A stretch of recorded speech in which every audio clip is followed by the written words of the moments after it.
the chairman of the Freedom Caucus, Republican Congressman Mark Meadows of North Carolina. Mark, you know, I'm going to be a scold. I remain. Go ahead, Joe. I remain a deficit scold, but it seems a timely question would be about what's happened this past week. The markets. Nobody knows why the markets went down. Nobody really knows why the markets went up. A lot of automated trading, but at the same time, there's stories about rising concerns about the debt. The Donald Trump, in Donald Trump's first year, he's going to have to borrow an additional $1 trillion. That you know, and you look, big tax cuts, big defense spending increases, Medicare's not touched, Social Security's not touched. There are no real spending cuts. And this is exactly what conservatives swore after George W. Bush they would never do again. But conservatives are doing it again. Isn't it time for you and the Freedom Caucus? I'm dead serious. Somebody's got to do it.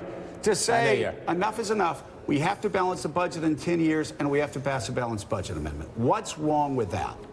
There's nothing wrong with that, Joe. Obviously, you advocated for that when you were here on Capitol Hill, and as you know, we've had discussions over the tax debate and what it might do in the short run to the deficit. But you know, there are two factors that contribute to the deficit, and the big thing that you're talking about is both the entitlement spendings that we have to tackle, and the other is it's not going to news today. There's negotiations going on even at this hour right now on the spending, and I'm afraid that the deal that they're going to announce, Chuck Schumer will be very happy about that. The Freedom Caucus members won't later today because we're going to grow the size of government some 13%, and so as we look at that, there's two areas that we've got to address. One is we've got to break this cycle of dysfunction where we believe every dollar of increase here has to have a dollar of increase somewhere else.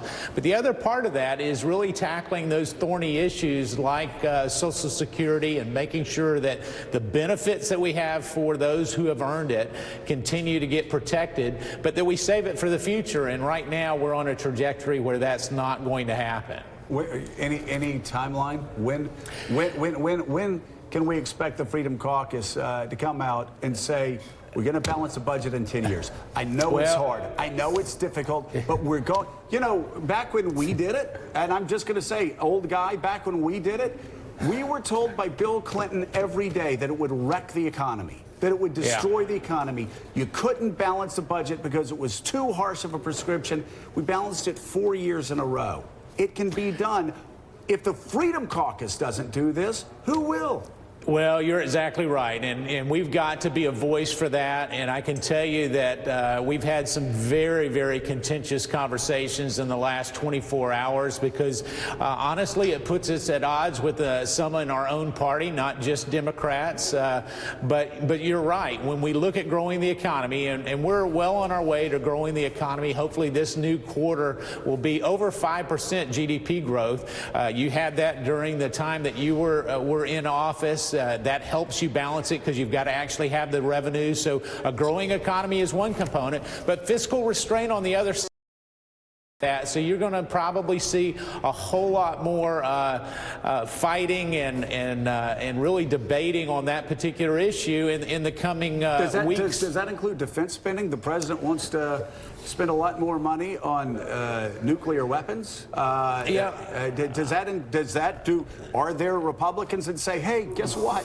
We've got to spend less money all across the board, and we can't just give every defense contractor exactly what they want.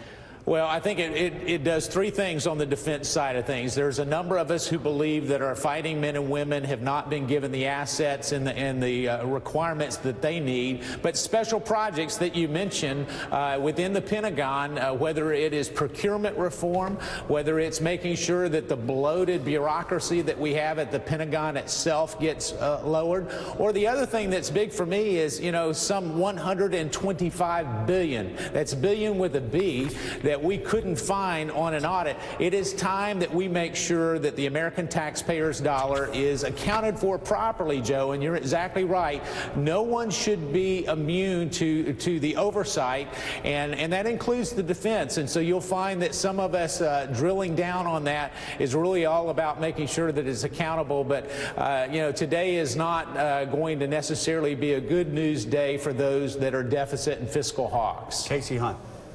Congressman Meadows, there's some discussion that they may add a debt ceiling increase that would essentially take us through the November elections. I'm wondering if that's something that's been part of your conversations. And it sounds to me as though you're saying it's going to be a bad day. It doesn't sound to me like you all have the power to stand in the way of this. Well, we made some, Casey, you've been here in the halls of Congress. You know this extremely well. Those two things. One, the debt ceiling discussion is something that Jim Jordan and I brought up with some of our colleagues, saying, you know, why kick the can down the road? If we're going to have to deal with it, let's go ahead and deal with it now. So I do anticipate that that could be added. I don't know for a fact that it is. But we had to make a decision last night. We had an emergency meeting of the Freedom Caucus. Really, the plan that we had was to go ahead and fund defense and keep the line straight on non-defense. We knew by giving that vote that potentially we would lose all of our leverage over the next 48 hours. And so given the chance to fight, we'll continue to do that. I'm afraid that the numbers will get so high and the debt ceiling will get added, and it will be a Christmas tree of spending that a lot of votes will be bought. So it'll be, quote, a bipartisan deal, but you'll end up with 120 or 140 Democrats and maybe about the same on Republicans sending this to the president's desk. So that's I'm trying to be pragmatic and realistic about it, Casey, but that's what I see happening over the next 12 to 24 hours. All right, Congressman Mark Meadows, thank you very much for being on.